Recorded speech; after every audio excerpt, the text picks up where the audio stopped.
আসসালামু আলাইকুম। প্রিয় দর্শক, আপনারা দেখছেন শিখা অনির্বাণ টিভি ইউটিউব চ্যানেল। এখন আমাদের সঙ্গে যুক্ত হচ্ছেন নমস্কার, আমি তরুণ ঘোষ। গতকালকে একটা দুঃখজনক ঘটনা পেলাম। তোয়াফেল আহমেদ, তিনি বঙ্গবন্ধুর দীর্ঘকালের সঙ্গী এবং এই স্বাধীনতার যুদ্ধে তিনি বরাবর বঙ্গবন্ধুর সঙ্গেই ছিলেন। তিনি দেহ রেখেছেন, তার আত্মার শান্তি কামনা করি।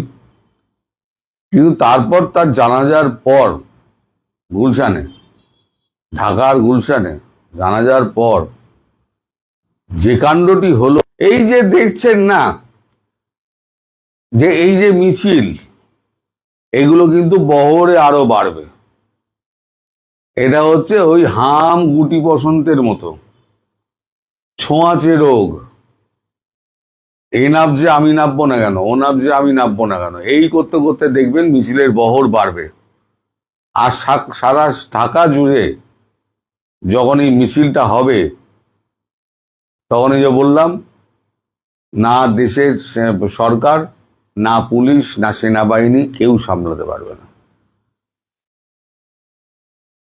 আমি একটা কথা আপনাদের বলেছিলাম যে আমি বিশ্লেষণ করে আমি একটা কথা আমাদের রাজ্যের কথা বলেছিলাম যে আমাদের রাজ্যের যে শাসক দল ঢাকি সহ বিসর্জন হয়ে যাবে। ঢাকি সহই কিন্তু বিসর্জন হয়ে গিয়েছে।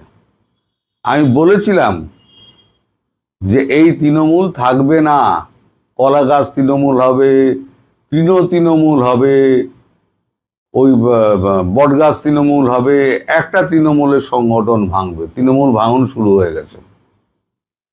আমি বলেছিলাম ভাইপো জেলে যাবে, 15 দিনের মধ্যে অপেক্ষা করুন, আপনি জেলে যাবেন ভাইপো, তার পিছু পিছু পিসিমাও যাবেন, মানে আমাদের প্রাক্তন মুখ্যমন্ত্রী। তার বিরুদ্ধে বিস্তর অভিযোগ, ভাইপোর বিরুদ্ধে বিস্তর অভিযোগ। আমি যা বলি না, খুব ভেবেচিন্তে বলি। হয়তো তাৎক্ষণিকভাবে আপনারা অনুভব করতে পারেন, আরে বললো মানুষটা, হলো না তো, আপনারা ভাবলেন বাজে কথা।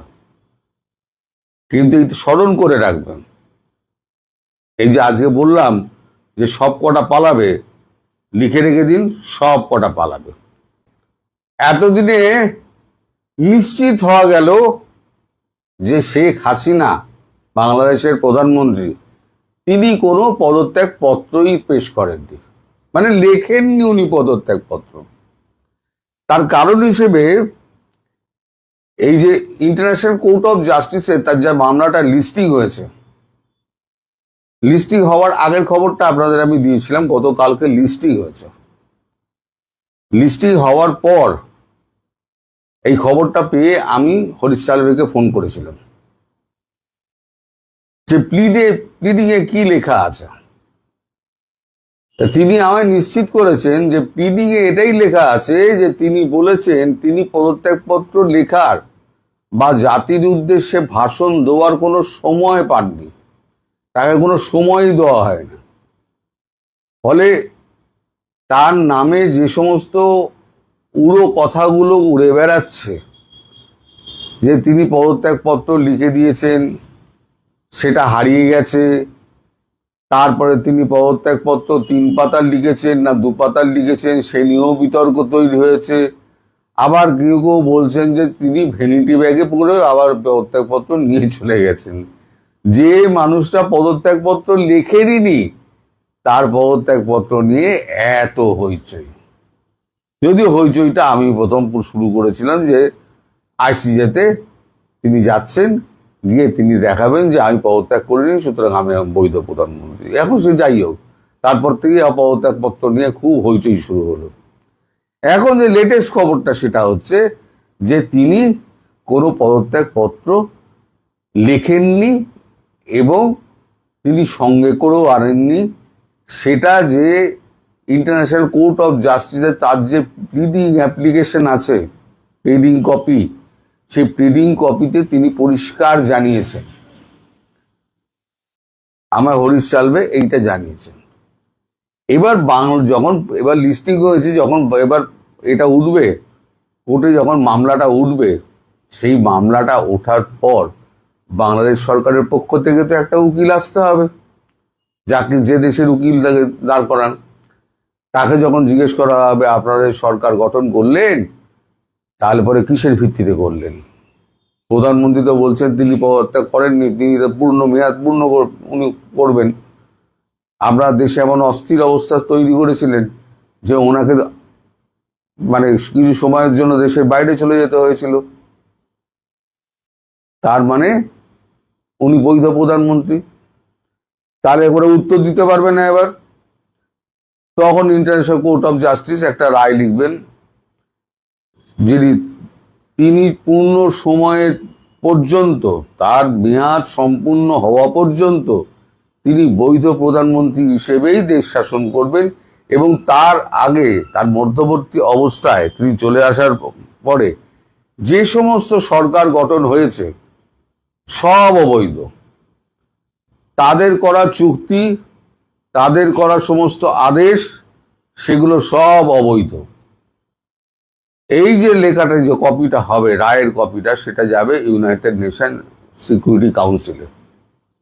ইউনাইটেড নেশন সিকিউরিটি কাউন্সিল এই 196টা দেশে তার একটা কভারিং লেটার করে চিঠি পাঠিয়ে দেবেন, কারণ সবাইকে জানাতে হবে না যিনি তিনিই বৈধ প্রধানমন্ত্রী। তা আমি বলেছিলাম 2 মাস, কিন্তু এখন যে অবস্থা দেখছি 2 মাসও লাগবে না। তাই আমার মনে হচ্ছে যে ওই রায়, শুনানি, রায়, তারপর ইউনাইটেড নেশন সিকিউরিটি কাউন্সিলে যাওয়া, 196টা দেশে চিঠি পাঠানো, অতদিন অপেক্ষা করতে হবে না দাদা। আমার মনে হচ্ছে বাংলাদেশের আওয়ামী লীগ পথে নেমে পড়েছে খুব তাড়াতাড়ি। শেখ হাসিনা উনি যখন বলেছেন, দেখুন কে কোন নেতা কি বললো না বললো আমি আমল দিই না, আসল নেত্রী কি বলেছেন? নেত্রী বলেছেন আমি মাথা উঁচু করে আমি দেশে ফিরবো, যে কোনো কনসিকুয়েন্স ভোগার জন্য আমি প্রস্তুত। তার মধ্যে যদি ঘোষিত হয়ে যায় তিনি বৈধ প্রধানমন্ত্রী এবং তিনি পুরো কার্যকাল উনি সামলাবেন, তাহলে পরে কার কি? মধ্যবর্তী নির্বাচন সে সমস্ত গোল্লায় গেল। এই আমেরিকার সঙ্গে চুক্তি, অমুককে জেল থেকে ছেড়ে দেওয়া, এদের সমস্ত মাফ করে দেওয়া, এই যত শয়তানগুলো আছে তাদেরকে সমস্ত মাফ করে দেওয়া, এগুলো বিল ফিলগুলো সব জলাঞ্জলি যাবে, আর প্রত্যেক কটা জেলে যাবে। ইউনূস ফিরবে কি ফিরবে না আমি জানি না। ইউনূস অত্যন্ত ধুরন্ধর, সে হয়তো বাইরে বসে জল মাপছে, সেও খবর রাখছে। সে ফ্রান্সে বসে আছে, নেদারল্যান্ডের হেগে কি হচ্ছে সে খবর রাখে না, সে ঠিক খবর রাখে। সেও জল মাপছে, জল মেপে হয়তো আসবে, এসে আবার পুট করে কেটে পড়বে, সে থাকবে না। কারণ থাকলে তাকে ফাঁসির দড়িতে ঝুলতেই হবে। যে আপনার নেত্রী যখন বলেছেন ফিরবেন, তিনি ফিরবেনই, এবং সেটা আমি 2 মাস অনেক বেশি হয়তো বলে ফেলেছি, কিন্তু 2 মাসটাতেই আমি স্টিক করছি। এর মধ্যেই উনি ফিরে আসবেন, এবং সেদিনকে যে অবস্থা হবে আমি মানুষ চক্ষে দেখতে পাচ্ছি, আমি সেদিনকে কি অবস্থা হবে। এখনই যদি এই হয় তাহলে সেদিনকে কি হবে, যেদিনকে উনি ঘোষণা দেবেন যে আমি অমুক দিনকে ঢাকা এয়ারপোর্টে নামছি, সেদিন কি হবে। আর একটা কথা আমি বলেছিলাম যে আপনাদের বিমান এসে ওনাকে পৌঁছে দিয়ে গেছেন, আপনাদের সেনাবাহিনীর বিমানে কিন্তু ওনাকে নিয়ে যাবেন। এবার আপনারা অনেকে প্রশ্ন করবেন যে এই অবস্থার মধ্যে কি করে উনি ফিরবেন, এত এত সমস্ত মৌলবাদী রয়েছে, সব ব্যবস্থা করে দেওয়া আছে। আমাদের এখানে লোকে যখন জিজ্ঞেস করে अरे ये क्यों करना है, मुझे थोड़ा सोचना पड़ेगा, तो तখন বলা হয় तू चुपचाप काम करते जा, सोचने वाले दिल्ली में बैठे हैं। অর্থাৎ দিল্লিতে যারা বসে আছে না, তারা আপনার আমার থেকে অনেক বেশি চালাক, ধুরন্ধর, চালাক নয় ধুরন্ধর। একটা টিম কাজ করে, থিঙ্ক ট্যাঙ্ক, 400-500 লোকের একটা থিঙ্ক ট্যাঙ্ক কাজ করে, সমস্ত রিপোর্ট আসে। এবং জানবেন, আমাদের এখানে যে সমস্ত রিপোর্ট, ইন্টেলিজেন্সের রিপোর্ট আমাদের কাছে যায়, আমাদের সাউথ ব্লকে যায়, সেই রিপোর্টের একটা কপি কিন্তু শেখ হাসিনার কাছেও যায়। বাংলাদেশ সংক্রান্ত, শুধু বাংলাদেশ সংক্রান্ত, শেখ হাসিনার কাছেও যায়। ফলে বাংলাদেশের কোথায় কি হচ্ছে, কে কি করছে না করছে, সব রিপোর্ট যেমন ভারতবর্ষ জানে, তেমন প্রধানমন্ত্রী শেখ হাসিনাও জানেন। ফলে উনি যা বলেছেন ভেবে চিন্তেই বলেছেন, এবং উনি আসবেন যখন বলেছেন দেশে, তখন জানবেন উনি আসবেন। আজকে ভিডিও সংরক্ষণ করে রাখুন, যদি না বলে তখন আমায় যা বলার আপনারা গালি দিতে পারেন। দেশ যেভাবে চলতেছে এইভাবে তো একটা দেশ চলতে পারে না। আপনি প্রধানমন্ত্রী যেই সিনেমা দেখে সেই সিনেমা বন্ধের জন্য 7 গাড়ি পুলিশ যায়, এটা তো স্বাভাবিক ঘটনা না। তো যখন দেশে কোনো স্বাভাবিক ঘটনা ঘটবে না, তখন পরিবর্তন অনিবার্য। ভারত এইখানে 1 কোটি মানুষ পাঠিয়ে দিবে বলেছে তারা, যদি পাঠিয়ে দেয় পরিবর্তন অনিবার্য। যদি দেয়, যদিও ভারত এটা পারবে না 1 কোটি মানুষ পাঠাইতে, কারণ খোদ ভারতের ভিতরে ভারত বিরোধীরা আছে, তারা এটা ঠেকিয়ে দেবে। বাংলাদেশের লোকজন লাগবে না, আমি নিশ্চিত। বাংলাদেশের বিজিবি, বাংলাদেশের মৌলবী, বাংলাদেশের বিএনপি, জামাত, হেফাজত, চামড়া নাই পীর বলেন আর ভাবির পোলার, এতে কারোরই দরকার নেই। ভারতের ভেতরে যারা ভারত বিরোধী আছে, তারা এটা ঠেকিয়ে দেবে। এটা নিয়ে আমি এই মুহূর্তে ভাবতেছি না। তবে বাংলাদেশের জন্য একটা বিশাল চাপ, কারণ অনেকেই ভয়ে এখন পালাতে বাধ্য হবে। অলরেডি 1.5 থেকে 2 লক্ষ পালিয়ে চলে এসেছে। ঠিক যেভাবে তারা গিয়েছিল, ওইভাবে তারা বাংলাদেশে ঢুকে পড়েছে এবং ঢুকতেছে, আরো ঢুকবে। বরং অফিসিয়ালি ভারত সরকার আমাদের 1 কোটি মানুষ পাঠাতে পারবে না, কারণ ভারতের যে সমস্ত চিঙ্কুবাম আছে, জালিয়াত সেকুলার আছে, তারা এটাকে ঠেকিয়ে দিবে। কারণ তাদের বাংলাদেশ থেকে যদি কোনো মুক্ত চিন্তক বা যারা প্রগ্রেসিভ রাজনীতি করে, তারা যদি ভারতে গিয়ে আশ্রয় নেয়, তাহলে ভারতের বামপন্থী, ভারতের কংগ্রেস, সপা মপা খপা যারা আছে, চিঙ্কুবাম মিঙ্কুবাম, তৃণমূল, তাদের সমস্যা। কিন্তু বাংলাদেশ থেকে কোনো মৌলবাদী গেলে কোনো সমস্যা নেই, এটা তাদের জন্য সমস্যা নেই। কোনো প্রগ্রেসিভ মানুষ গিয়ে থাকলে সমস্যা। সেখানে শেখ হাসিনা কেন আছে, এটা নিয়ে প্রশ্ন করার লোক আছে। মানে অদ্ভুত ব্যাপার, শেখ হাসিনা, যিনি এই প্রশ্নটা করেছেন, শেখ হাসিনা কেন ভারতে থাকে, এই প্রশ্নটা করেছিলেন আমাদের পিসির ভাইপো। মজার বিষয় হলো, তার পিসি এবং তিনি নিজেও কিন্তু স্বাক্ষর করে এসেছেন যে শেখ হাসিনা ভারত সরকারের রাষ্ট্রীয় অতিথি। কিন্তু খোদ তাকে নিয়ে তিনি প্রশ্ন করেছেন, ফলাফল পেয়ে গেছেন 3 দিন পরেই ভোটের মাধ্যমে। কিন্তু এই অনুপ্রবেশকারীরা কেন আছে, এই ব্যাপারে কিন্তু তারা প্রশ্ন করে না। সুতরাং এই জন্য আমি বলতেছি যে ভারতের ভেতরে যারা ভারত বিরোধী আছে বা রয়েছে, তারা এটা ঠেকিয়ে দেবে, আমার এটা মনে হয়। আর বাংলাদেশের পরিবর্তন কি হবে না। বাংলাদেশে এই মুহূর্তে যে অর্থনৈতিক পরিস্থিতি, যে রাজনৈতিক পরিস্থিতি, আইন শৃঙ্খলা যে পরিস্থিতি, ব্যাংকগুলোর যে পরিস্থিতি, সাধারণ মানুষের নিরাপত্তার যে পরিস্থিতি, তাতে তো পরিবর্তন অনিবার্য। মানুষ পরিবর্তন করবেই। অনেকেই বলে থাকে যে না, আওয়ামী লীগ আর আসবে না 5 বছরে, 10 বছরে, 20 বছরে, কেউ বলে 50 বছরে, 2-1 100 বছর বলেছে। 100 বছর পরে বাংলাদেশ থাকবে কিনা তা ঠিক নাই, কিন্তু আওয়ামী লীগ নিয়ে টানাটানি এইভাবে চলতে থাকলে তো বাংলাদেশই টিকে থাকবে না 15-20 বছরের মধ্যে। আমার বাংলাদেশই টিকে থাকবে না। অলরেডি শেখ হাসিনা সেটা বলে দিয়েছেন যে সাদা চামড়ার দেশের কিছু দেশ বা কিছু ব্যক্তি, হ্যাঁ, এই যে এক সুদূর বুদুর মার্কা কথা, ভারত তোমার মায়ের ভাতার হয়, তোমার মাগনা খাওয়াবে। ভারত তোমার মায়ের ভাতার, তোমার মায়ের ভাতারই তো তোমার মাগনা খাওয়ায় না। তুমি লিখছো ভারত কি কি ফ্রিতে খাওয়ায়, ফ্রিতে তোমার কেন খাওয়াবে? পাকিস্তান তো তোমার ফ্রিতে খাওয়ায় না, আমেরিকা তো তোমার ফ্রিতে খাওয়ায় না। এই আরেক পেয়ারা পাকিস্তানি চলে আসছে। আরে তোদের তো লজ্জাও নাই, বেহায়ের বাচ্চা, তোদের তো ন্যূনতম লজ্জা নাই। ভারতের মুতখোর বলিস, ভারতের আগে মুতে বলিস রাস্তায়, সেই ভারতে তোর মা ও বাপ, চাচা, ভাগিনা লাখ লাখ গিয়ে কামলা দিতে যায়, কামের বুয়া হইতে, তোদের তো ন্যূনতম লজ্জা বোধ তোদের নাই। ভারত তোকে কেন মাগনা খাওয়াবে?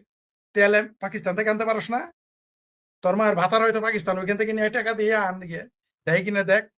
ভারত থেকে আনোস কেন? ভিসার জন্য দোয়া করা শুরু করছিস কেন ভারতে? আর বলিস যে ভারত আমাদের কি কি মাগনা দেয়? ভারত তোর মায়ের ভাতার হয় না তোর বইনের লাং হয় যে তোর মাগনা খাওয়াবে? তো মাগনা তো খাসি। এই যে 50 লক্ষ লোক গিয়ে তো ওইখানে গিয়ে ওই দেশেটা খাইতেছ, ওই তো ওই ভারতে তোর মাগনা খাওয়াইছে। লক্ষ্মী ভান্ডার খাস না? বাংলাদেশ থেকে গিয়ে ওইখানে গিয়ে লক্ষ্মী ভান্ডার নিতেছস, লজ্জা করে না তোদের? মানে এদের এদের ন্যূনতম লজ্জাবোধ এদের নাই।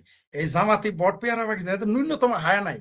কারণ হায়া যদি থাকতো তাহলে তো ওর মাকে যারা ধর্ষণ করছে 71-এ, খালাকে, তাদের পক্ষে কিভাবে নেয়? এদের তো হায়া নাই, লজ্জা নাই, তাই বলে ভারত কি আমাদের মাগনা দেয়? তোর বাপে তোরে মাগনা খাওয়ায়, তোর শ্বশুর তোরে মাগনা খাওয়ায়, মাগনা তোরে খাওয়াবে কেন? আর টাকা দিয়ে আনো, সেই চাপা মানুষ টাকা দিয়ে পাকিস্তান থেকে আন তোর মায়ের ভাতার। তুরস্ক তোর বইনের লাং হয়, তুরস্কে যা, ওইখান টাকা দেন। তোর না করছে কেন? ভারত থেকে আনতে হয় কেন?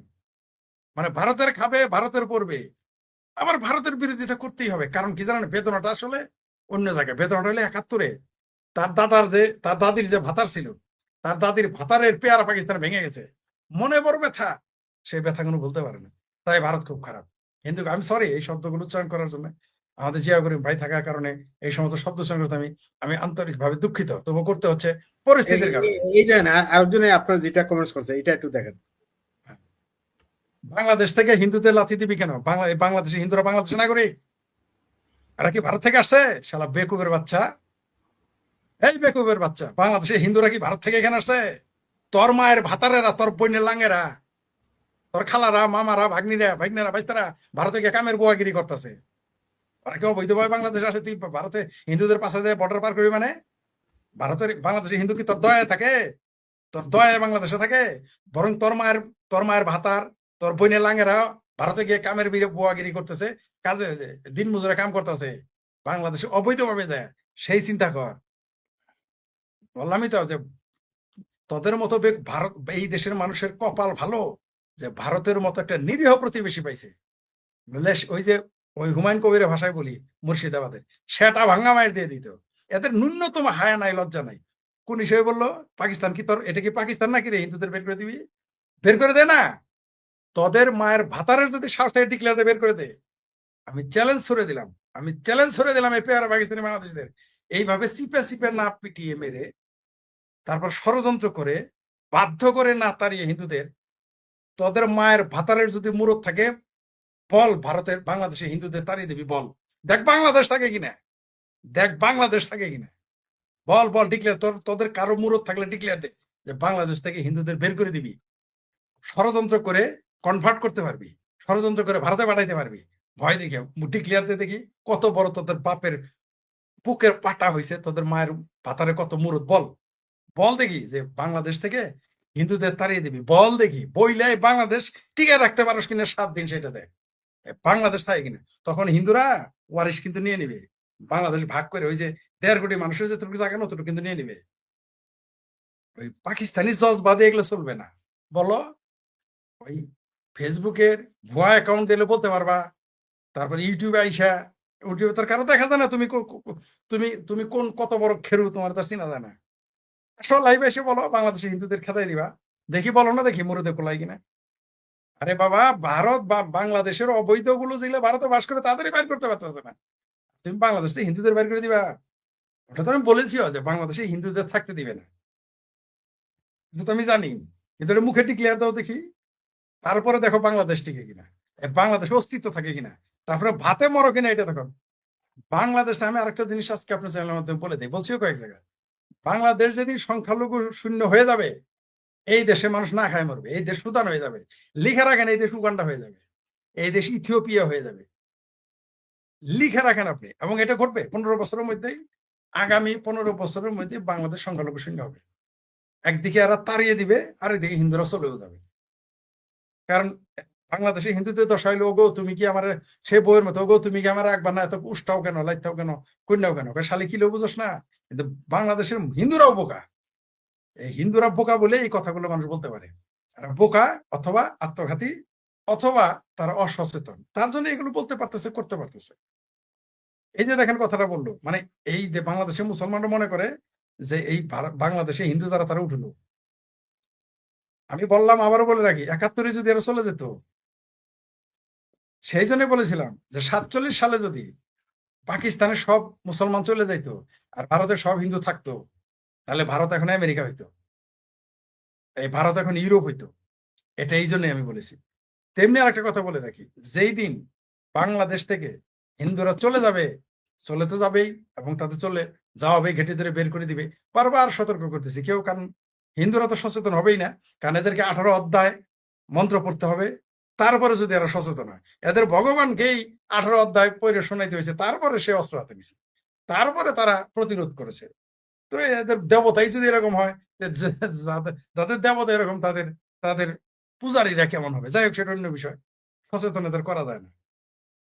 আপনাকে বলি, যেই দিন বাংলাদেশ থেকে হিন্দু শূন্য হয়ে যাবে, ভারত সেই দিন বাংলাদেশকে পুরোপুরি বন্ধ করে দিবে, ব্লক করে সিল করে দিবে সীমান্ত। বাংলাদেশের মানুষ পাইকারি ধরে না খায় মরবে। আর রাজশাহী তো অঞ্চল তো থাকবেই না।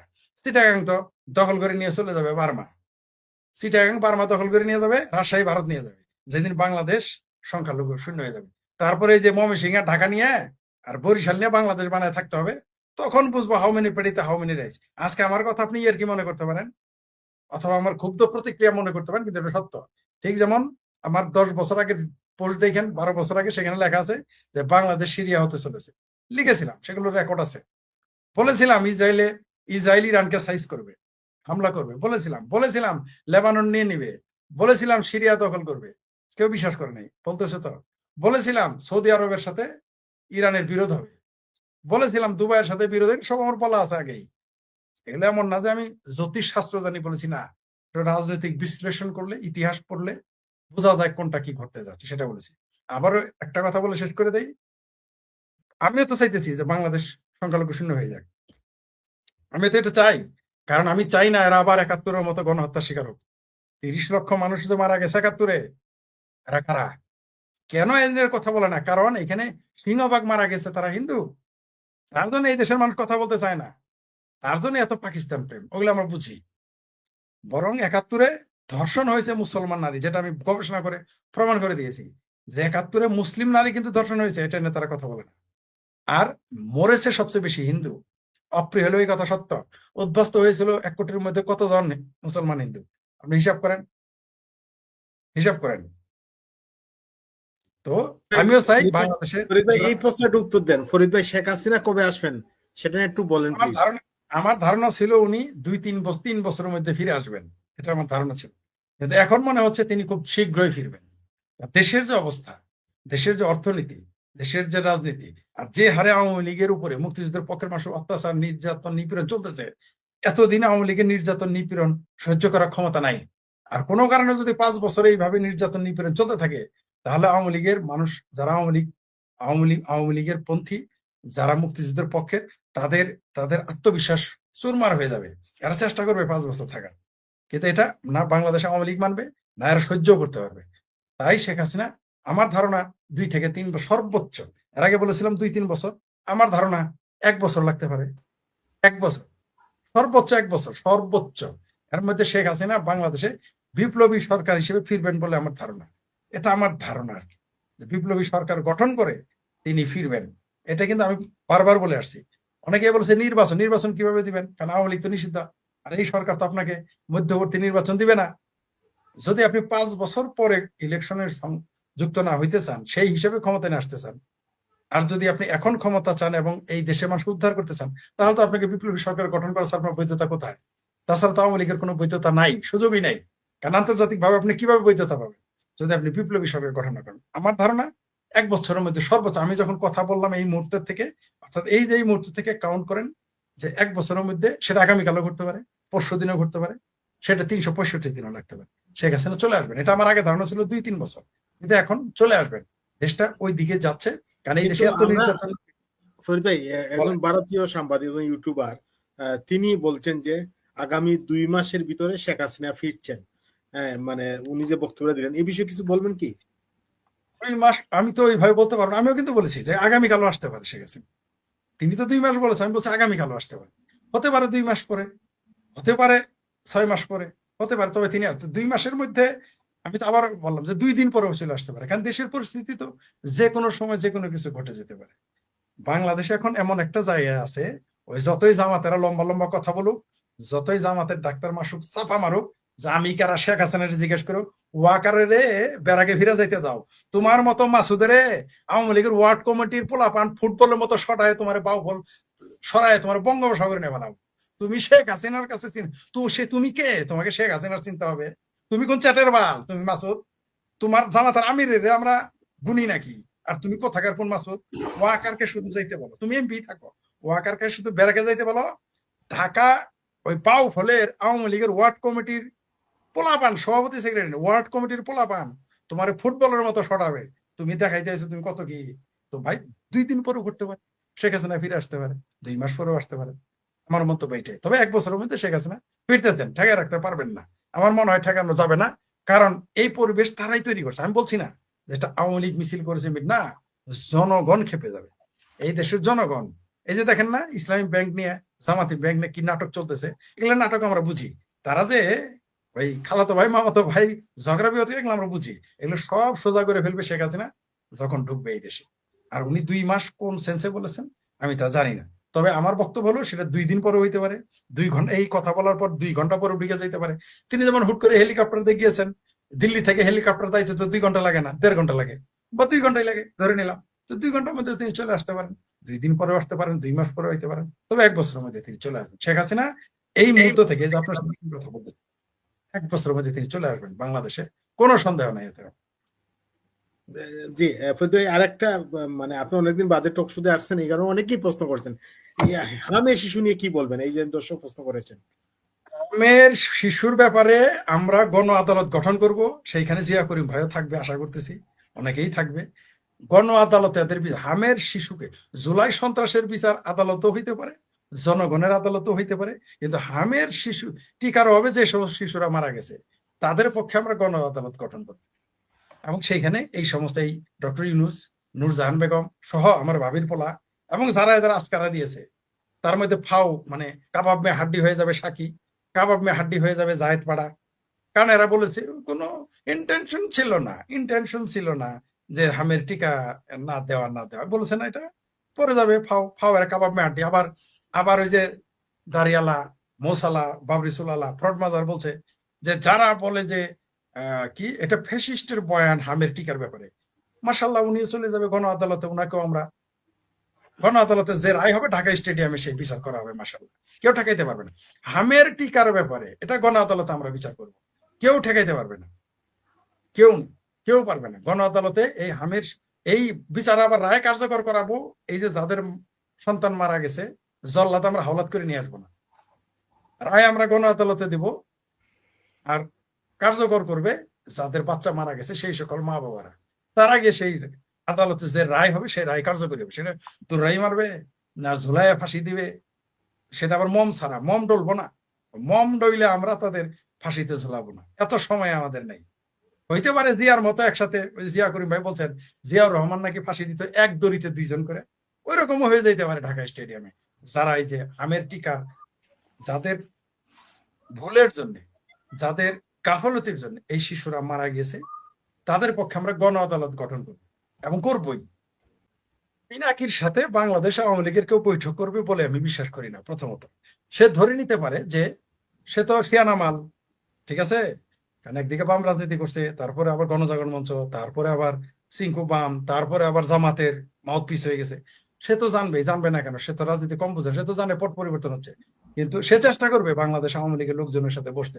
কিন্তু আমি এটা বিশ্বাস করি না যে বাংলাদেশের জিয়া করিম ভাই কোনোদিন বসবে, প্রশ্নই আসে না, প্রশ্নই আসে না। যদি বলা হয় যে এক 1 ঘন্টার বৈঠকে প্রতি ঘন্টায় 1 কোটি টাকা করে দেওয়া হবে, তাও জিয়া করিম ভাই পিনাকির সাথে বসবে না। আওয়ামী লীগের সেক্রেটারি কি সেই যারা যারা জামাতিদের নিয়ে, সুনামগঞ্জের কিন্তু একজন আছেন, তারা নিয়ে পোস্ট দিয়েছিলাম, তারা কিন্তু বঙ্গবন্ধুর খুনির পরিবারের সদস্য, তারা তারা মিষ্টি খাওয়াইছে, গরুর মাংস খাওয়াইছে, তাদের কথা বলতেছেন, তারা হইলে বৈঠক করতে পারে, তারা বৈঠক করতে, যারা বঙ্গবন্ধুর হত্যাকাণ্ডের পরে সুনামগঞ্জের এক নেতা ছিলেন, তাদের পরিবার আওয়ামী লীগের নেতা এখন নাকি কোন সম্ভবত এই অঞ্চলেরই, তার কথা যদি বলেন তারা করতে পারে। কিন্তু বাংলাদেশ আওয়ামী লীগ যারা করে, যারা বঙ্গবন্ধু সৈনিক, শেখ হাসিনার সৈনিক, এমনকি আওয়ামী লীগের প্রাথমিক চিন্তা মানে মানে এদের যদি আপনি কট্টরতার দিকে প্রাইমারি স্কুলের ছাত্র মনে করেন, তারপরে তারা পিনাকির সাথে বসবে বলে আমার বিশ্বাস হয় না। বাংলাদেশ আওয়ামী লীগকে ফিরতে পিনাকিরে লাগবে, কি বলেন আপনি? বাংলাদেশের আওয়ামী লীগ কি পিনাকি লাগবে না, পিনাকি নিজে সেভ করার জন্য, আমার যেতে হবে। নিজেকে সেভ করার জন্য তিনি কেউ পারবে না। আপনার কি ধারণা স্বয়ং জননেত্রী শেখ হাসিনা পিনাকিকে সেভ করতে পারবে? আপনার কি ধারণা স্বয়ং আমেরিকার প্রেসিডেন্ট পিনাকিকে বাংলাদেশে সেভ করতে পারবে? আপনার কি মনে হয় জামাতের সে মাউথপিস, সে বাংলাদেশে আসার সাহস পায় না, আর আওয়ামী লীগ আমলে সে আসবে বাংলাদেশে, আর বাংলাদেশের কর্মীরা মেনে নিবে? প্রশ্নই আসে না। শেখ হাসিনা যতদিন ছিলেন ততদিন ভারতবর্ষের সঙ্গে একটা অটুট একটা বন্ধন ছিল ভারত এবং বাংলাদেশের মধ্যে, এবং একে অপরের ভ্রাতৃত্বের বন্ধনে আমরা আবদ্ধ ছিলাম। কিন্তু 5ই আগস্ট উনি চলে আসার পর, তারপরে 8ই আগস্ট ইউনূস ঢাকা শাহজালাল আন্তর্জাতিক বিমানবন্দরে নেমে প্রথম যে উক্তিটা করলেন 7 সিস্টার নিয়ে, সেখান থেকে কিন্তু বিরোধের সূত্রপাত। এবং ডক্টর ইউনূস যতদিন ছিলেন ততদিন কিন্তু ভারত বাংলাদেশের মধ্যে সম্পর্কের অবনতি, ক্রমশ অবনতি হয়েছে। এবার যেন তেন একটা নির্বাচন হলো, ঠিক আছে, নির্বাচন কাঙ্ক্ষিত ভাবে হয়নি, তাতেও কিছু যায় আসে না। ভারতবর্ষ চেয়েছিল সম্পর্কে একটা উন্নতি হোক, একটা নির্বাচিত সরকার, সরকারি ভাবেই বলা হয়েছে নির্বাচিত সরকারের সঙ্গে ভারতবর্ষ কাজ করবে। তা নির্বাচিত সরকার যখন এলেন, তারেক রহমান যখন এলেন, তখন তাকে আস্থায় নেওয়ার জন্য আমরা কিন্তু রাষ্ট্রদূতকে পাঠাইনি, প্রণব ভার্মাকে পাঠাইনি। আমাদের সরকারের দ্বিতীয় ক্ষমতা সম্পন্ন যিনি ব্যক্তি ডক্টর জয়শঙ্কর, তিনি নিজে উড়ে গেছিলেন ঢাকায়। উড়ে গিয়ে তিনি শোক বার্তা, একটা মোদিজির একটা শোক বার্তা তারেক রহমানের হাতে তুলে দেন, তার পরিবারের সঙ্গে কিছু সময় কাটান এবং তার সঙ্গে একান্তে কিছু কথাবার্তাও বলেন যে ভারত বাংলাদেশ কিভাবে সম্পর্কের উন্নতি করতে পারে। তার পরবর্তীকালে কয়েক সপ্তাহের মধ্যে দেখা গেল যে তারেক রহমান সেই ইউনূসের ছেড়ে যাওয়ার ছুটিতে পা গলিয়ে দিয়েছেন। ভারতবর্ষ কিন্তু চেষ্টা করেছিল, যতটা পেরেছিল চেষ্টা করেছিল, এবং সেটা সাক্ষী বাংলাদেশও রয়েছে। সেই সময় কিন্তু নরেন্দ্র মোদী কিন্তু তারেক রহমানকে দিল্লিতে আমন্ত্রণ জানিয়েছিলেন যে দিল্লি ঘুরে যাবেন। তারপরে যে অবস্থাটা সৃষ্টি হলো, তারপর ধীরে ধীরে সম্পর্কটা আরো তলানিতে গেল। এখন তলানি বলতে ওই চায়ের কাপের তলানি যেটুকু থাকে ওই জায়গার সম্পর্কটা হয়ে রয়েছে। এবার কাপটা উপর করে দিলেই হয়, সেইটুকু বাকি আছে। এবং যে কোনো সময় কাপটা উপর হয়ে যাবে, মানে ওইটুকু সম্পর্কও থাকবে না। আসসালামু আলাইকুম রহমতুল্লাহি ওবরকাতুহু। সম্মানিত দর্শক, আওয়ামী লীগ নিয়ে আলোচনা থামছে না, সমালোচনা থামছে না, পক্ষে এবং বিপক্ষে আলোচনা চলছে শেখ হাসিনাকে নিয়ে, পক্ষে বিপক্ষে, তার আসা যাওয়া, তার বেঁচে থাকা, তার মরে যাওয়া, তার ক্ষমতা ফিরে পাওয়া ইত্যাদি প্রায় সব বিষয়গুলো নিয়ে আলোচনা হচ্ছে। তার বিচার নিয়ে, ভারতীয়দের অবস্থান নিয়ে প্রায় প্রতিদিনই আমাদের সামাজিক মাধ্যম, গণমাধ্যমে শেখ হাসিনাকে আসতেই হবে। আবার অন্যদিকে শেখ হাসিনা তিনি নিজেও নানা অছিলায়, নানা কৌশলে আলোচনায় আছেন। কখনো আমেরিকার পত্রিকায় Washington post, the Telegraph, new York Times, Sunday Times, the Telegraph, এরকম বিখ্যাত বিখ্যাত পত্রিকা, ইকোনমিক্স থেকে শুরু করে ভারতের আনন্দবাজার, হিন্দুস্তান টাইমস, দ্য হিন্দু, সব জায়গাতে প্রতি মুহূর্তে এই কয়দিন পরপর একটা সাক্ষাৎকার দিয়ে, একটা বক্তব্য দিয়ে তিনি সারা দুনিয়া তোলপাড় করে বেড়ান। এর বাইরে টেলিগ্রাম, হোয়াটসঅ্যাপ গ্রুপ, স্কাইপে বিভিন্ন রকম যে সামাজিক যোগাযোগ মাধ্যম রয়েছে তাদের সেই আন্তঃসংযোগ, মানে আওয়ামী লীগের মধ্যে, ছাত্রলীগের মধ্যে অসংখ্য গ্রুপ তৈরি হয়ে গেছে। এরা ডেইলি হাজার হাজার মিটিং করে, অসংখ্য গ্রুপ। এদের কাজ হলো কথা বলা। তো সেই কথা বেলায় তারা নিজেরা কথা বলছে, দেশের সাথে দেশের বাইরের কথা হচ্ছে, এলাকার টু এলাকা কথা হচ্ছে, Patuakhali to Patuakhali, Patuakhali to Barishal, Patuakhali to Delhi, Patuakhali to যাকে বলা হয় London, London to America, America জয়ের সাথে কুড়িগ্রাম, নীলফামারী, মানে হাজার হাজার বক্তব্য হচ্ছে। এবং এই কারণে কি হচ্ছে যে উইদিন দ্য আওয়ামী লীগ, যেভাবে জামাত এই 2014 সন থেকে তাদের নিজেদের মধ্যে একটা আন্তঃযোগাযোগ তারা চালাচ্ছিল, ঠিক একই প্রক্রিয়াতে with more effective, with more professionalism, as well as যেটাকে বলা হয় আরও কৌশলী হয়ে, ট্যাক্টফুল হয়ে, ডিপ্লোম্যাটিক্যালি আওয়ামী লীগ নিজেদেরকে চাঙ্গা রাখছে, উষ্ণ রাখছে। আর নানা কারণে বিভিন্ন সময় বিভিন্ন কথাবার্তা বলে, বিভিন্ন ঘটনা ঘটিয়ে তারা বাংলাদেশের রাজনীতিকে উত্তাল করে দিচ্ছে। তো এই যে ছাত্রলীগকে নিয়ে আলোচনা, আওয়ামী লীগকে নিয়ে আলোচনা, শেখ হাসিনাকে নিয়ে আলোচনা, এগুলো না হয় মেনে নেওয়া গেল, কিন্তু সাম্প্রতিক সময় তার ভ্যানিটি ব্যাগ নিয়ে যে আলোচনা শুরু হয়েছে, এটা মানে কি বলবো, অনেক বড় বড় রাজনীতিবিদদের জন্য এটা রীতিমতো একটা চপেটাঘাত। যেখানে রাজনীতিবিদরা স্লোগান দিতে দিতে, মিছিল করতে করতে, দৌড়াতে দৌড়াতে, নাচতে নাচতে রক্ত বমি করে দিচ্ছে, অথচ তাদেরকে নিয়ে কোনো আলোচনা হচ্ছে না।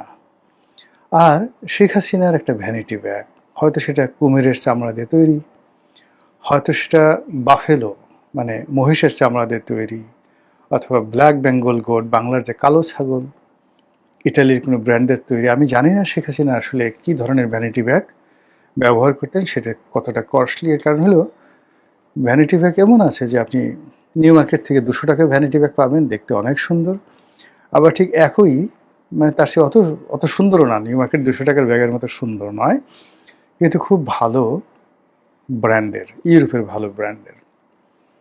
এরকম যে সকল ওয়ার্ল্ড ফেমাস ভালো ব্র্যান্ড রয়েছে, এরকম এক একটা ভ্যানিটি ব্যাগের দাম 2 কোটি 4 কোটি টাকা পর্যন্ত আছে। আর তার সঙ্গে যদি হীরামণি মুক্তা জহরত চুনি পান্না যুক্ত হয়, তাহলে কয়েকশো কোটি টাকা একটা ভ্যানিটি ব্যাগের মূল্য হতে পারে। তো শেখ হাসিনার ভ্যানিটি ব্যাগটা আসলে কেমন ছিল এটা আমরা জানি না, কিন্তু সেই ভ্যানিটি ব্যাগের মধ্যে 3 পৃষ্ঠার একটি পদত্যাগপত্র ছিল।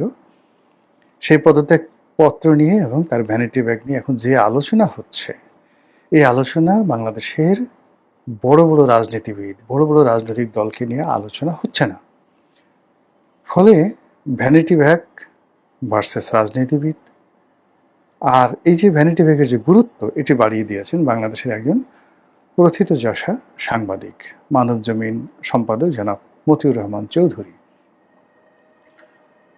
মতি ভাইয়ের সঙ্গে আমার ব্যক্তিগত সম্পর্ক দীর্ঘদিনের, এবং সম্পর্কটা ভালো, খুবই ভালো সম্পর্ক। তিনি ওরকম খুব কট্টরপন্থী কোনো দলেরও নন, আবার কোনো দলের ঠিক ওরকম কট্টর বিরোধিতাকারী নন, অনেকটা লিবারেল প্রকৃতির একজন মানুষ। সবার সঙ্গে তিনি সম্পর্ক রক্ষা করতে চান, এটা আমি বুঝতে পারি। কারোর সঙ্গে তিনি শত্রুতা আসলে করতে চান না, ওয়েল বিহেভড, ওয়েল ম্যানার্ড, যাকে বলা হয় মাইল্ড। অভিমান তার আছে, কষ্ট তার আছে, তো যখন কষ্ট পান, অভিমান হয়, ওটা ইন্টেলেকচুয়াল লেভেলে তিনি 2 কলম লিখেন, তিনি ছাড়া, তার আল্লাহ ছাড়া তার ওই কলমের মার প্যাঁচ কেউ বুঝতে পারে না, কিন্তু যার উদ্দেশ্যে লেখেন তার 12টা বেজে যায়। তার যে ক্ষুরধার লেখনী, এরশাদের বিরুদ্ধে সেই যে লেখা তিনি লিখেছেন, দুর্নীতিবাজদের উল্লাস নৃত্য, এক যে খবরের কাগজ নামক একটা সাপ্তাহিক পত্রিকায় লেখা ছাপা হওয়ার পর এরশাদ পাগল হয়ে গিয়েছিলেন। তার বিরুদ্ধে রীতিমতো হুলিয়া জারি করা হয়েছিল। তারপর যখন তিনি ইত্তেফাকে ছিলেন, তিনি বিশেষ প্রতিবেদক ছিলেন, স্পেশাল করেসপন্ডেন্ট ছিলেন, ডিপ্লোম্যাটিক করেসপন্ডেন্ট ছিলেন, কূটনৈতিক প্রতিবেদক ছিলেন। তারপর কূটনৈতিক প্রতিবেদক হওয়া সত্ত্বেও স্পোর্টসের ব্যাপারে তার ভীষণ রকম দুর্বলতা। তিনি ইত্তেফাকের হয়ে বিশ্বকাপ, সে বিশ্বকাপের যে খেলা, সেই খেলা কভার করার জন্য তিনি বিদেশে গিয়েছিলেন। এবং আমরা যারা খেলাধুলা পছন্দ করতাম তখন ইত্তেফাকে ওই যে তার যে স্পোর্টস কলাম, এটা পড়ার জন্য পাগল হয়ে যেতাম।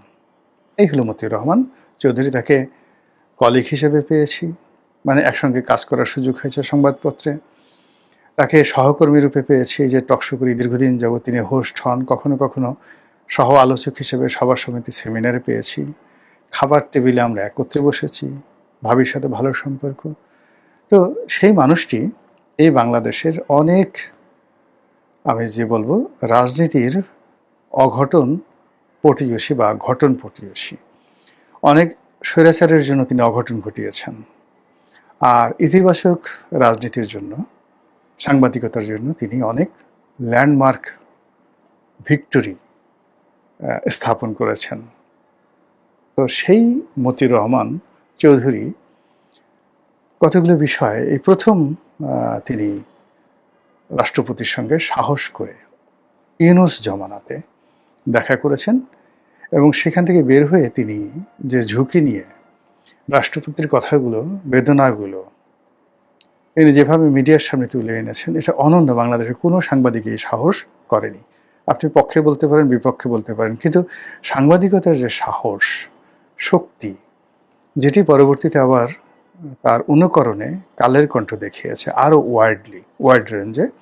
কালের কণ্ঠের যিনি নির্বাহী সম্পাদক জনাব হায়দার, তিনি এই মতিউর রহমান সাহেবের অনুকরণে রাষ্ট্রপতিকে নিয়ে রাজনীতির অন্দরমহলের অনেক গুপ্ত বিষয় সামনে নিয়ে এসেন, যেটা ইউনূসের যে পুরো ক্যারিয়ারটাকে শেষ করে দিয়েছে। আর ইউনূস জমানাতে রাষ্ট্রপতির সাথে সাক্ষাৎ করে জনাব মতিউর রহমান চৌধুরী তিনি যে বক্তব্য দিয়েছেন, সেটা ইউনূস রেজিমকে পতনের দ্বার প্রান্তে নিয়ে গেছে। যেভাবে এরশাদের রেজিমকে প্রথম লাল কার্ড দেখানো হয়েছিল, এই কয়েকটা লেখা, তার মধ্যে সবসালা কবি হতে চায়, কবি রফিকুল্লাহ, সে বিখ্যাত পিপিলিকা স্বাদ জেগেছে, পিপিলিকা জিদ করেছে উড়বেই, জিদ ধরেছে উড়বে, এরকম কবিতা, সে বিখ্যাত, সবসালা কবি হবে। আর মতিউর রহমান চৌধুরীর সেই দুর্নীতিবাজদের উল্লাস নৃত্য, আর পটুয়া কামরুল হাসানের বিশ্ব বেহায়া। এটা হলো ইন্টেলেকচুয়াল জগতের তিনটি মাইলস্টোন এরশাদের পতনের। আর রাজপথে জীবন্ত পোস্টার, সে নূর হোসেন, সেলিম দেলোয়ার, দীপালি সাহা, এরপর এরশাদের পতন। তদ্রূপ এই যে ডক্টর মোহাম্মদ ইউনূসের যে পতন হলো, বা শেখ হাসিনার যে পতন হলো, এই পতনের পেছনে মতিউর রহমান চৌধুরীর একটা বিরাট ভূমিকা আছে। এনিওয়ে, আমি এখানে যে জিনিসটা এই মুহূর্তে বলতে চাই, সেটি হলো এই যে শেখ হাসিনার পদত্যাগপত্র নিয়ে রাষ্ট্রপতি যে প্রশ্নটি তিনি করেছিলেন ইউনূসের জমানাতে, এবং সেটা ইউনূস সামাল দিতে পারেননি, সেটার পক্ষে বিপক্ষে কিচ্ছু দাঁড় করানো যায়নি। ওটাই স্টাবলিশ হয়ে গেছে যে তার পদত্যাগপত্র নেই। এখন ঠিক সেই পুরনো বক্তব্যটি আবার নতুন একটা মোড়কে তিনি ভরে দিলেন, অর্থাৎ সেই পদত্যাগপত্রটি জনাব মতিউর রহমান চৌধুরী তিনি ভরে দিলেন শেখ হাসিনার ভ্যানিটি ব্যাগে। এবং যে ভ্যানিটি ব্যাগটি এটা চেয়ারের উপর পড়েছিল তার বক্তব্য অনুযায়ী, তিনি নিতে ভুলে গিয়েছিলেন শেখ হাসিনা। যখন তার সেই ভ্যানিটি ব্যাগের কথা মনে পড়লো, তখন তিনি সেই ভ্যানিটি ব্যাগটি আনতে বললেন এবং ভ্যানিটি ব্যাগটি হেলিকপ্টারে উঠে গেল। এই ঘটনা, এ কাহিনী, এ উপন্যাস, এ গল্প আমরা জানতাম না। এটা অবশ্যই সত্য। এর কারণ হলো, যদি আপনি তার অতীত ক্যারিয়ার দেখেন মতিউর রহমান চৌধুরীর, তিনি বোগাস কোনো গল্প তৈরি করেন না, অপ্রয়োজনীয় কোনো কথা বলেন না, এবং তিনি যখন কোনো একটা বিষয় মার্ক করেন বা সৃষ্টি করেন, ওটা ইতিহাস হয়ে যায়। শেখ হাসিনার জমানাতে তাকে পালিয়ে বেড়াতে হয়েছে এবং শেষ সময় বেশ কিছুদিন, প্রায় বছরখানেক তিনি প্রাণ ভয়ে লন্ডনে ছিলেন। এরশাদের জমানাতে একই অবস্থা তার হয়েছিল। সেই তুলনায় বেগম জিয়ার জমানাতে, দুই জমানাতে, বা এই বর্তমান তারেক জিয়ার জমানাতে তিনি his in a better position. তো এই বেটার পজিশনে থাকা অবস্থায় তিনি যে এই যে ভ্যানিটি ব্যাগের কথা বললেন, 3 পৃষ্ঠা পদত্যাগপত্রের কথা বললেন, আর ভ্যানিটি ব্যাগটি গণভবনে না রেখে তিনি যদি বলতেন যে এটি হারিয়ে গেছে, তাহলে হয়তো মিথ্যা কথা বলা হতো, কিন্তু সরকার স্বস্তি পেত। কিন্তু তিনি যে কথাটা বললেন, এতে করে সরকারের মধ্যে কিন্তু মারাত্মক আতঙ্ক তৈরি হয়েছে। আর সবচেয়ে বেশি আতঙ্ক তৈরি হয়েছে জেনারেল ওয়াকারুজ্জামানের। তারপর আতঙ্ক তৈরি হয়েছে প্রেসিডেন্ট, বর্তমান যিনি প্রেসিডেন্ট শাহাবুদ্দিন চুপ্পুর। আতঙ্ক তৈরি হয়েছে বর্তমান প্রধানমন্ত্রী তারেক রহমান সাহেবের, এবং জামাতের আমির, তিনিও আতঙ্কমুক্ত নন। এই 3 পৃষ্ঠার যে পদত্যাগপত্র, এবং সেটা তিনি কি লিখেছিলেন, সেটাতে তিনি স্বাক্ষর করেছিলেন কি করার সুযোগ পাননি, সেইটায় কি কি লেখা ছিল, তারপরে যেভাবে সেটা টাইপ হয়েছে না, তিনি নিজের হাতে লিখেছেন যেটা টাইপ হওয়ার কথা, এবং এই সকল কথা মতিউর রহমান চৌধুরী বলেছেন নির্ভরযোগ্য সূত্র। অর্থাৎ ওখানে যে সকল গোয়েন্দা সংস্থার কর্মকর্তা আছেন, আপনারা জানেন যে বড় বড় সাংবাদিক, তাদের সবার সঙ্গে এনএসআই, ডিজিএফআই, এদের একটা খুব ভালো সম্পর্ক থাকে। এখন দেশের বাইরে থেকে যেমন জুলকারনাইন সাহেব, তিনি বক্তব্য দিচ্ছেন, অনেক মানে একেবারে গোপন সব মানে ছবিগুলো প্রকাশ করে দিচ্ছেন। পিনাকি তার বেডরুমে কি করছে, পিনাকি লন্ডনে গিয়ে তার কোন বন্ধুর বাসায় গিয়ে কোলবালিশ নিয়ে কিভাবে শুয়ে আছেন, সেই সমস্ত ছবি, বা তিনি তুরস্কতে কার সাথে বৈঠক করতে যাচ্ছেন, সে সকল ছবি পেছন দিক থেকে কি করে জুলকারনাইন সাহেব তুলে ফেলেন। নিঃসন্দেহে তার একটা কানেক্টিভিটি আছে। তো জুলকারনাইন সাহের বয়সে মতি ভাইয়ের ছেলের বয়সী, আমাদেরও অনেক ছোট বয়সে, জুলকারনাইন সাহের একেবারে ছোট বয়সী। সেটা সাহের দেখে মনে হয় যেন চুল দাড়ি পেয়ে গেছে, কিন্তু আপনি ওর আগে, ও যখন আর্মিতে ছিল তখন দেখলেই বুঝতে পারবেন। তো সেই জুলকারনাইন সাহের যদি কানেক্টিভিটি এই পর্যায়ে হয়, social connectivity, the international connectivity, তারপর তার যে ডিপ্লোম্যাটিক কানেক্টিভিটি, গোয়েন্দা কানেক্টিভিটি, সেক্ষেত্রে মতিউর রহমান চৌধুরীর কানেক্টিভিটি কোন পর্যায়ে এবং কতটা অথেন্টিক হতে পারে। কাজে তিনি যে এই যে ভ্যানিটি ব্যাগ তথ্য দিয়েছেন, ভ্যানিটি ব্যাগ আলোচনায় দিয়েছেন, এটা থামবে না, এটা চলতে থাকবে, এবং এটা আমাদের এই জাতিকে ভোগাবে, অনেক অনেক ভোগাবে। আমার এখন প্রশ্ন যে মতি ভাই হঠাৎ করে এই ভ্যানিটি ব্যাগ সামনে আনলেন কেন? তিনি তো না আনলেও পারতেন। তিনি কেন এই প্রসঙ্গটি সামনে আনলেন? তিনি এমনি এমনি আনেননি। নিঃসন্দেহে এটার পেছনে তার অনেক যুক্তি আছে, উদ্দেশ্য আছে, হতে পারে মহৎ উদ্দেশ্য আছে। এগুলো এক। কিন্তু আমার কষ্ট লাগছে যে এত কিছু রেখে আমরা এখন শেখ হাসিনার ভ্যানিটি ব্যাগ নিয়ে ব্যস্ত হয়ে পড়েছি। এবং এই ভ্যানিটি ব্যাগ কিন্তু যেন তেন ভ্যানিটি ব্যাগ নয়। এবং এর আগে পার্লামেন্টেও কিন্তু মানে বিএনপির পক্ষ থেকে বলা হয়েছিল যে শেখ হাসিনার ভ্যানিটি ব্যাগে করে তিনি ওই রিমোট কন্ট্রোল নিয়ে গেছিলেন বা বোমা নিয়ে গিয়েছিলেন, হোয়াট এভার মেবি।